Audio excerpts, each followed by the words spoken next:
BJP का एक प्रतिनिधिमंडल विधि प्रकोष्ठ के प्रदेश संयोजक सुधीर श्रीवास्तव के नेतृत्व में चुनाव आयोग पहुंचा और आयोग के समक्ष एक ज्ञापन सौंपा जिसमें मतगणना स्थल पर पैरामिलिट्री फोर्सेस की तैनाती की मांग की है। सुधीर श्रीवास्तव ने बताया कि ऐसी सूचना मिली है कि मतगणना स्थल पर बीजेपी नेताओं और कार्यकर्ताओं को टारगेट कर उन पर हमला किया जा सकता है।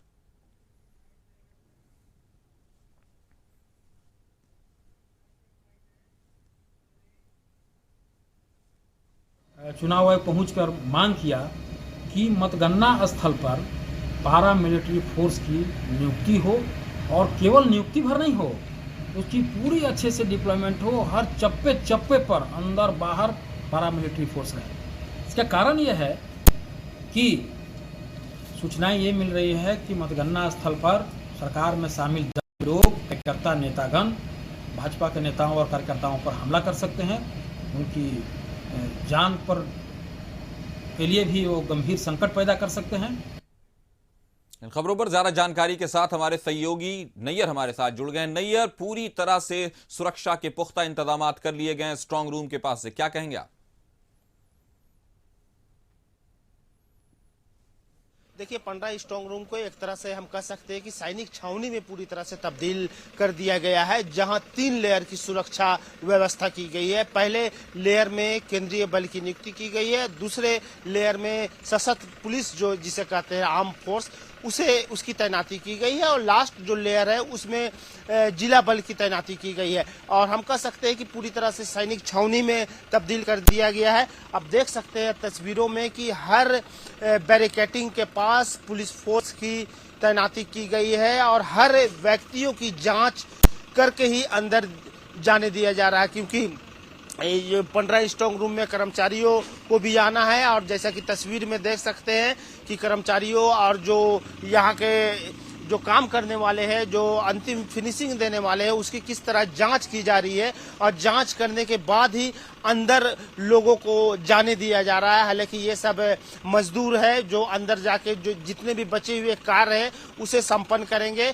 और आपको बताता चलूं काशिफ की निर्वाचन आयोग के द्वारा जो दिशा निर्देश दिया गया है उसमें सबसे महत्वपूर्ण चीज यह है कि जो मतगणना करने आएंगे वह अपनी मोबाइल जो है वह पूरी तरह से यहाँ बाहर जमा करेंगे और अंदर वो जो है अपना मतगणना के कार्य में जुट जाएंगे। और साथ ही साथ जो बाहर की जो सुरक्षा है कड़ी व्यवस्था रखी गई है। हर एक लोगों की जांच करने के बाद ही अंदर जाने दिया जा रहा है। और पूरे राज्य में लगभग 24 काउंटिंग केंद्र बनाए गए हैं, यानी कि 24 जिले में, और लगभग वही ईवीएम 1509 और 81 हॉल और पोस्टल जो बैलेट टेबल है वह 719 जो पूरे 24 जिलों में कार्य करेंगे। और लगभग 2000 कर्मी लगाए गए हैं और काउंटिंग सेंटर के बाहर काफी पुख्ता सुरक्षा का इंतजाम है और चारों तरफ बैरिकेडिंग की गई है और वहां फोर्स की तैनाती की गई है। अपने सहयोगी से हम दिखाने की कोशिश करेंगे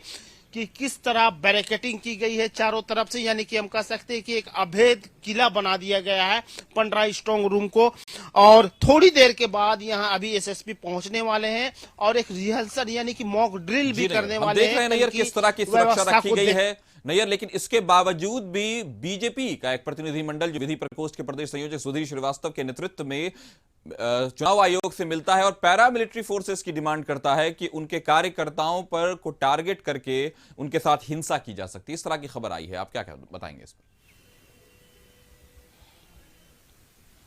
जी बिल्कुल, कल ही रात में कल निर्वाचन आयोग के पास एक भाजपा का प्रतिनिधिमंडल पहुंचा था और जो सुरक्षा को लेकर एक पारामिलिट्री फोर्स की तैनाती की बात कही गई थी। और बीजेपी का कहना है कि बाहर जो कार्यकर्ता खड़े रहेंगे, हालांकि बाहर भी व्यवस्था है कार्यकर्ताओं के लिए, विभिन्न राजनीतिक पार्टियों के लिए जो बैरिकेडिंग कर अपने जो काउंटिंग है वो जान पाएंगे कि कितनी पार्टी कितने हैं, उसके लिए वहां हंगामा ना हो, इसीलिए पारामिलिट्री फोर्स की तैनाती की गई है।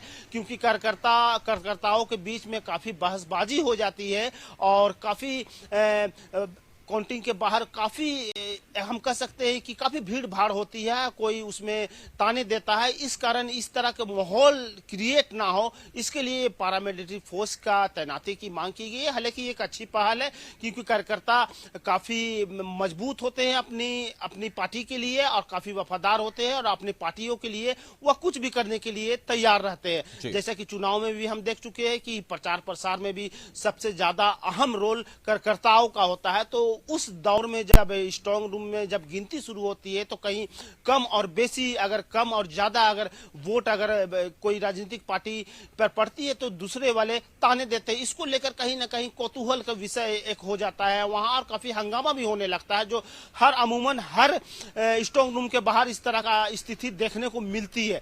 इस कारण पहले से ही बीजेपी ने इस पैरामिलिट्री फोर्स की तैनाती की मांग की है कि कहीं अगर कोई पार्टी अगर जीत जाए और उसे ताने देने के लिए अगर वो जुलूस निकाले, विजय जुलूस निकाले, तो दूसरे कार्यकर्ताओं को चाहिए कि वह संयम रखे। लेकिन इस तरह का नहीं होता है, क्योंकि वहाँ कार्यकर्ता 5 सालों तक इंतजार करते हैं और अपनी पार्टियों के लिए लगभग 1 महीने तक पूरी दमखम तो बिल्कुल सुरक्षा के पुख्ता इंतजाम किए गए हैं, और बीजेपी के प्रतिनिधिमंडल की जो डिमांड है पैरामिलिट्री फोर्सेस, उस पर देखा जाएगा क्या होता है। लेकिन फिलहाल स्ट्रांग रूम को बिल्कुल सैनिक छावनी में तब्दील कर दिया गया है। हमारे साथ जुड़ने के लिए आपका शुक्रिया।